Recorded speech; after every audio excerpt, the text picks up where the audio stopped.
Bonjour à toi, bienvenue sur la chaîne de la détermination et de la motivation. À travers différentes interviews, nous allons voir des profils qui te ressemblent, qui me ressemblent, des profils atypiques. Et nous allons voir leurs tips, leurs astuces pour surmonter les obstacles et arriver à leur objectif, que ce soit scolaire, sportif ou autre. Ça ne marche pas que pour les autres. Et là, si justement tu as un petit manque de confiance en toi, tu vis le syndrome de l'imposteur, tu as l'impression que tes objectifs te dépassent, ou si justement tu vis une période difficile et que tu veux remonter la pente, cette vidéo est faite pour toi. C'est parti. Qu'un jour je deviendrai un Hokage moi aussi. Je serai le plus grand Hokage de tous les temps. Alors, bienvenue dans cet épisode de True Story. Nous sommes avec Jody Corneli, basketteuse professionnelle, conférencière, mais je vais la laisser se présenter. Salut tout le monde, alors moi c'est Jody Corneli, je suis basketteuse professionnelle et je fais un BTS en ce moment à l'ESA d'Angers. C'est parfait. La chaîne s'appelle Started from the Bottom. Est-ce que tu peux me dire d'où tu viens? Oui, alors moi je viens de Strasbourg, j'ai grandi là-bas jusqu'à mes 15 ans et voilà, c'est vraiment de là où je viens. Voilà. D'accord, parfait. Et quel a été ton parcours justement? Basket du coup C'est ou ça. général? Général, global. Ok, donc j'ai grandi à Strasbourg jusqu'à mes 15 ans, j'ai commencé le basket à l'âge de 5 ans. J'ai intégré le pôle espoir un an à l'avance en cinquième du coup, parce qu'en avant c'est quatrième. Donc je l'ai intégré en cinquième, j'ai aimé le basket, je me suis fait détecter au niveau national.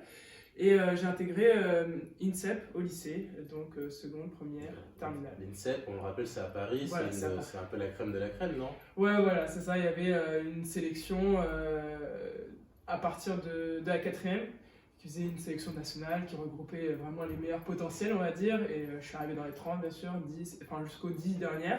Et c'est comme ça que j'ai intégré INSEP.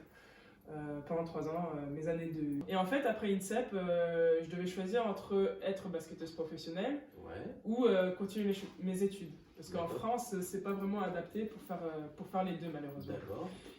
Ou alors, c'est très compliqué de faire les deux. Du coup, j'ai eu l'opportunité d'aller aux États-Unis. Truc de dingue. Ouais. En fait, on a eu un championnat du monde U17 à Toulouse, en France. Et à ce championnat du monde, il y a eu des scouts d'universités américaines qui m'ont repéré. Et du coup, c'est eux qui m'ont approché, qui m'ont demandé si je voulais partir et tout ça. Et grâce à mes parents, parce qu'il y avait beaucoup d'administratifs, j'ai pu partir aux États-Unis, prendre mon envol, du coup, à mes 18 ans. Et où aux États-Unis d'ailleurs? Alors, ma première année, c'était en Caroline du Nord. Parce qu'il faut savoir qu'en anglais, mon anglais était horrible en fait. Caroline du Nord, c'est le siège de Donald Trump, non? Caroline du Sud, je crois, je sais plus exactement, mais... Franchement, je suis pas. Mais du coup, je suis parti là-bas parce que mon anglais, en fait, il était horrible. J'ai eu 10 au bac, mais franchement, j'aurais eu 4, c'était la même. Donc, j'ai dû faire une année... J'ai pas pu aller à l'université directement. Donc, j'ai refait ma terminale, si je puis dire, en Caroline du Nord. C'était une année horrible, mais voilà. Et après, j'ai fait 4 ans à l'université, à Dayton, dans l'Ohio. Okay. Et du coup, c'est là où j'ai fait en même temps des études. Donc j'ai pu faire basket et études. Et surtout, aux États-Unis, quand on est basketteuse, on peut avoir des bourses quand on a un certain niveau et tout ça. Donc grâce à eux. Ah ouais, t'as vécu l'American Way of Life, quoi. Les campus, les gamos, les soirées. Les soirées, malheureusement, pas trop, parce qu'avec le basket, on était ça. tellement prises que c'était compliqué. Mais non, c'était bien. Et du coup, en plus, j'ai pas choisi la meilleure filière parce que j'ai décidé de faire un bachelor d'ingénieur en chimie. D'accord. Donc autant dire que j'étais pas mal prise entre les cours, le basket et pas mal de choses autour qui ont fait que finalement j'ai pas trop profité des soirées, mais j'ai pu vivre à l'américaine, rencontrer des gens, avoir une expérience de malade et repartir avec un diplôme en poche. Et à 23 ans, devenir professionnel après en France. Génial, super, parfait. Et justement, le but de cette chaîne, c'est de donner des clés, des astuces pour que les gens, peu importe ce qu'ils font, arrivent à se surpasser. Et j'ai vu une vidéo de toi où tu revenais beaucoup sur la confiance en soi, même les habitudes, la routine. Est-ce que tu pourrais m'expliquer comment ça t'est venu et un peu justement me donner un peu ta vision de la chose? Ça m'est venu à travers la lecture finalement, indirectement. Enfin après, depuis que je suis très jeune, j'ai quand même pas mal d'habitudes, de routines que j'ai reçues à travers ma mère finalement, je me suis rendu compte. Mais vraiment de les mettre en place dans ma vie consciemment, c'est à travers un livre donc, que tu connais, le Miracle Morning. Et c'est vraiment à travers ce livre que j'ai commencé ça de manière beaucoup plus assidue. Et que j'ai vraiment commencé à mettre ça en place tous les matins de manière quotidienne. Quoi. Justement, quels sont les principes de ce livre? Qu'est-ce qui t'a appris? En quoi et ça a changé ta vision de voir la chose? Une phrase dans le livre, c'était vraiment que ton avenir, non c'est ça, ton avenir n'est pas égal à ton passé. D'accord. Est-ce que je l'ai dit dans le bon sens? Ouais, je crois que c'est ça. Et du coup, quand j'ai lu cette phrase, qui paraît un peu bateau, moi, ça m'a fait waouh, parce que dans le basket, par exemple, on m'a souvent dit que j'étais pas à droite, entre guillemets, proche du panier. Et je l'ai pris un peu comme une idée reçue et que peu importe ce que je faisais, ça allait être le cas, quoi. D'accord, donc tu t'es laissé en fait polluer ton esprit parce que les gens te disaient quoi. Voilà, exactement. Et du coup, quand j'ai lu cette phrase, je me suis dit, mais si mon avenir, c'est pas égal à mon passé, qu'est-ce que je peux faire pour changer ça, quoi. Et c'est là où j'ai mis en place des routines matinales et des routines même de façon plus générale. Et c'est surtout là où je me suis rendu compte que au début, t'as l'impression de faire semblant. Par exemple, moi j'ai commencé par les phrases positives. D'accord, d'affirmations positives. Ouais, les affirmations positives. Donc t'as l'impression que tu te dopes un peu, tu dis des trucs, tu t'y crois pas au début. Donc je sais pas. Je suis capable de tout, un truc simple. Tu te dis ouais, tu le dis pour le dire, mais tu crois pas. Et en fait, à force de répéter chaque jour et tout ça, tu mets l'intention derrière, et au final, le fait que tu te berces de ça, tu y crois au fur et à mesure, et quand tu commences à y croire, et ben là tu te dis waouh, en fait, je peux mettre des choses en place, et effectivement, je peux avoir une influence sur mon avenir, et je peux faire quelque chose pour que ça change. D'accord, génial. Et toi, tu as vraiment vu que ça avait eu un impact sur ta vie du coup professionnelle et sur le basket? Oui. En fait, au début, c'était assez compliqué. Ça a pris vraiment pas mal de temps et au début, c'est assez difficile de voir les résultats. Parce qu'au tout début, tu as finalement plutôt des gens qui te mettent des bâtons dans les roues. Enfin, pour moi, c'est comme ça que ça s'est passé. Donc, par exemple, pour être plus à droite, tout simplement, je voulais m'entraîner davantage, venir avant les entraînements, rester après, vraiment essayer de me donner à fond. Et personnellement, j'ai eu plutôt des retours négatifs de la part de mon coach qui me disait mais qu'est-ce que tu fous là? En gros, qu'est-ce que tu fous à la salle à rester davantage puisque de toute manière, on sait, toi et moi, que tu n'y arriveras pas. Nani? Ah ouais, du coup, il te mettait des limites. Ouais, et du coup, les limites que j'essayais de repousser, et ben, peut-être qu'il l'a pas fait exprès, mais il me les a rebalancées à la figure. Et je me suis dit waouh, ça m'a donné un coup au moral. Et puis le lendemain matin, je me suis dit, bon, bah, allez, je refais ce que je voulais faire à la base et je remets ces routines en place. Et finalement, à force de se bercer, comme je dis, de ces phrases positives, et ben, les personnes, les coachs ou les personnes extérieures, peu importe, tu les entends toujours, mais finalement, c'est que des phrases. Ah oui, t'es dans ta bulle. Ouais, t'es dans ta bulle. Donc c'est vraiment comme la méditation. T'es bien les amis. Hein, c'est comme la méditation, t'as des pensées, mais elles passent finalement. Après, c'est pas toujours facile de les laisser passer. Mais c'est vraiment quelque chose qu'il faut se forcer à apprendre finalement. D'accord, non, super intéressant. Et du coup, avec le temps, au début c'est dur, mais avec le temps, il vous arrive, personnellement, moi il m'est arrivé des moments difficiles dans ma vie dernièrement, ou même ça peut pas marcher dans n'importe quoi. Ton mental contrôle tout en fait. Donc ta réaction à n'importe quel événement, tu peux la contrôler indirectement. D'accord, non, oui, j'ai l'idée. Et en fait, ton mental et ton mental devient ton meilleur ami. Il faut vraiment que tu essaies de transformer ton mental, que ça devienne une personne. Tu te dis, ah, mais je sais pas, aujourd'hui, j'ai une histoire de cœur. Ça s'est mal passé. Qu'est-ce que j'aimerais entendre de ma meilleure amie? Pour me relever. Et est-ce que mon mental serait, ah non, mais t'es nul, de toute façon, tu vaux rien, nanana. Est-ce que tu laisserais ta meilleure amie te dire ça? Non, c'est vrai. Et moi, avant, franchement, mon mental, c'était ma meilleure amie en soi. D'accord. Si c'était une personne réelle, si ça avait été une personne réelle, on serait jamais amis. Et du coup, au fur et à mesure, plus je vieillis, plus je grandis en tant que personne, plus je réalise que mon mental, c'est vraiment, ça devient mon meilleur ami en fait. Non, c'est beau ce que tu dis. Ouais, hein, non, mais c'est ça. Et en fait, chaque épreuve, il y a des épreuves difficiles dans la vie, mais tu les affrontes différemment en fait. Tu grandis et t'es plus 6000 pieds sous terre. Et puis tu te rends compte aussi, je trouve, ce que j'ai appris, c'est que les moments difficiles, ça arrive, mais ça passe. D'accord. Les moments, Très important, les moments super joyeux, ça arrive pareil, mais ça passe. Donc les gens qui, par exemple, j'ai une amie qui a, pareil, elle était au JO, elle a fait une médaille, ou elle a fait même encore entre guillemets mieux au niveau individuel, elle avait fait un championnat d'Europe, elle était MVP. Et elle disait non mais je n'osais pas trop fêter parce que j'avais peur de ce qu'on allait dire, et puis je pensais un peu à la saison qui arrivait, et puis je me retenais quoi. Je lui ai dit mais pourquoi te retenir? T'as un instant, vis le moment présent, vis le moment présent, et tu profites, et puis tu sais que c'est super, profite. Et puis tu sais que ce moment, indirectement, il va passer.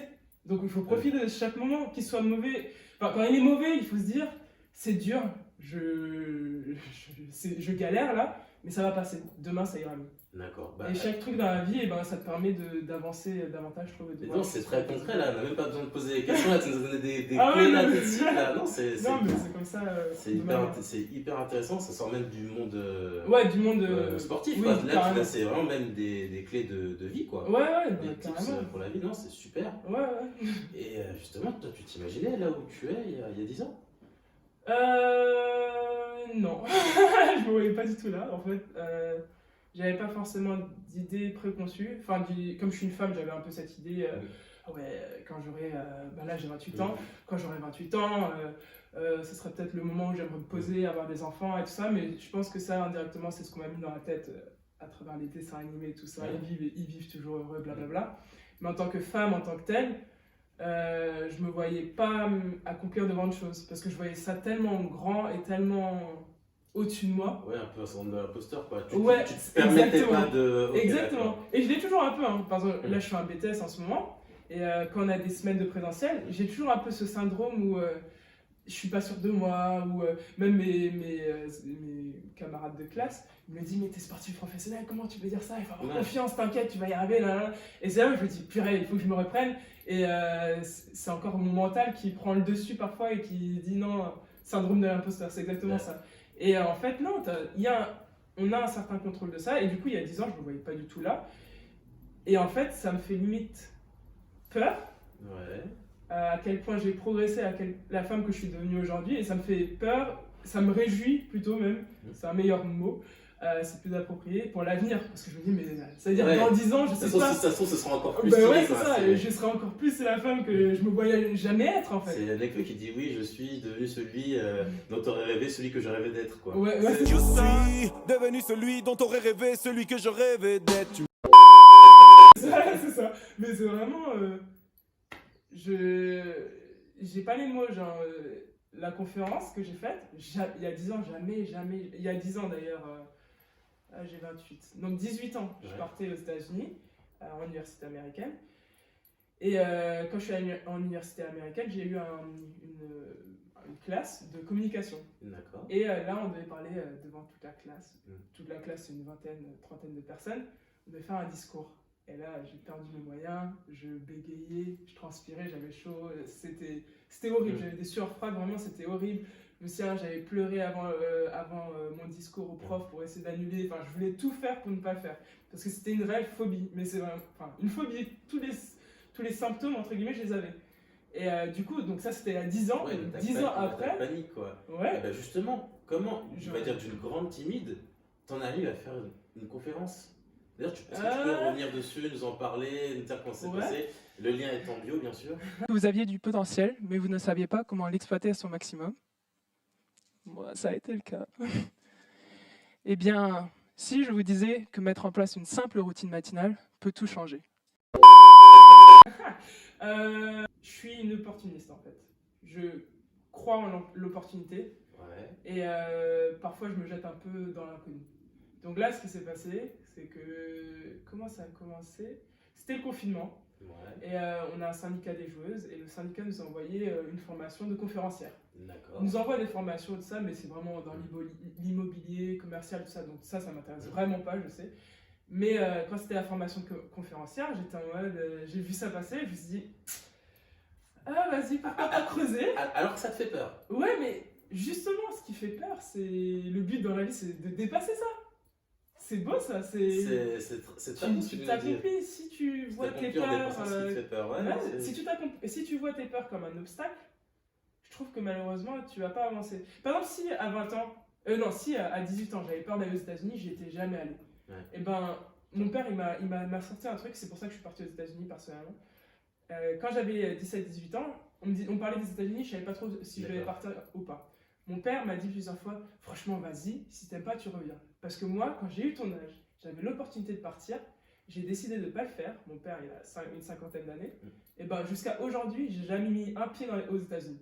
Et il vaut mieux avoir des remords que des regrets. Voilà. Et il m'a dit, donc si tu vas, même si c'est un mois, au moins t'auras vu. Et après, tu reviens, on sait jamais.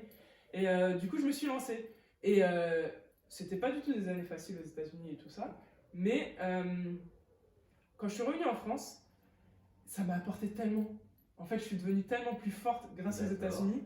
Et le fait que j'ai dépassé cette peur, je suis devenue une autre personne en fait. J'ai évolué mais fois 1000. En fait, quand je suis partie aux États-Unis à 18 ans, je suis sortie d'INSEP, je suis partie aux États-Unis. La plupart toutes les autres Françaises sont restées en France.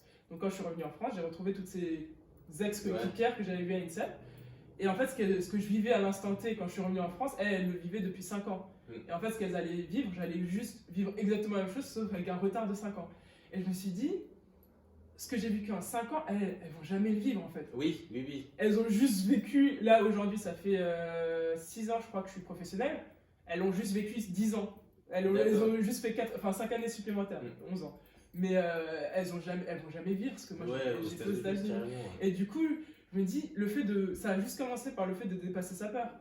Et je suis contente d'avoir dépassé ma peur parce que ça m'a amené où je suis ici. Et quand tu dépasses pas tes peurs, finalement, tu stagnes.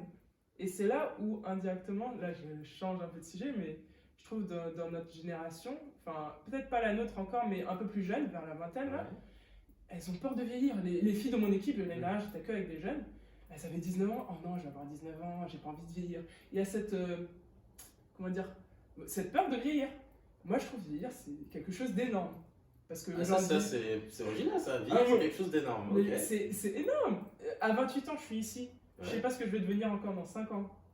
Donc, je sais pas ce que je vais vivre. Ce que j'ai vécu à 22 ans, c'était génial et tout. Je suis contente de l'avoir passé. C'est une épreuve que j'ai surmontée. Donc, chaque année, tu surmontes t'es pas au même endroit. Ouais, tu sais. Si par exemple, à 30 ans, t'es au même endroit qu'à 20 ans, c'est sûr que t'as pas envie de vieillir puisque t'es la même personne. Mais si tu évolues en tant que personne, t'as pas envie de revenir en arrière. T'as passé des barrières, t'as grandi en tant que personne. Ouais, je vois très bien ce que tu veux dire. Et du coup, quel est le but de revenir à 18 ans? Bah oui, je vois tout à fait. Voilà, et donc je suis persuadé qu'il y a des personnes, enfin tout le monde, surtout, enfin les femmes et les gars ça grandit encore un peu plus longtemps, mais on va dire les femmes ça grandit de manière physique jusqu'à 18 ans, mais après à partir de 18 ans, c'est un choix de vie je pense, de grandir en tant qu'être humain, en tant que avec son âme, que son âme grandit. On arrive du coup, on a passé... Zodi, très bonne interview, là, tu nous as donné pas mal de clés, pas mal de tips. Qu'est-ce qu'on peut te souhaiter pour la suite? De grandir encore et toujours, ouais. d'évoluer, Moi je suis pas trop dans les finances et tout ça, donc moi c'est pas forcément de richesse dont j'ai besoin, ou richesse niveau monétaire, mais richesse niveau expérience, rencontres, vibrations, tout ça, et juste... de partager et de partager, je pense que c'est déjà pas mal. Donc évoluer en tant que femme et voilà. Parfait, génial. Je te remercie du coup pour cet entretien. Avec C'était plaisir. super et à la prochaine pour un nouvel épisode de True Story. Alors je te remercie d'avoir regardé cette vidéo jusqu'au bout. Si tu as aimé, n'hésite pas à liker, partager, à en parler à tes amis et à me mettre ce que tu en as pensé dans les commentaires. J'ai hâte de te lire. N'hésite pas non plus à nous suivre sur Instagram, certaines formes de bottom, pour avoir les contenus exclusifs. Et à la prochaine pour un nouvel épisode de True Story.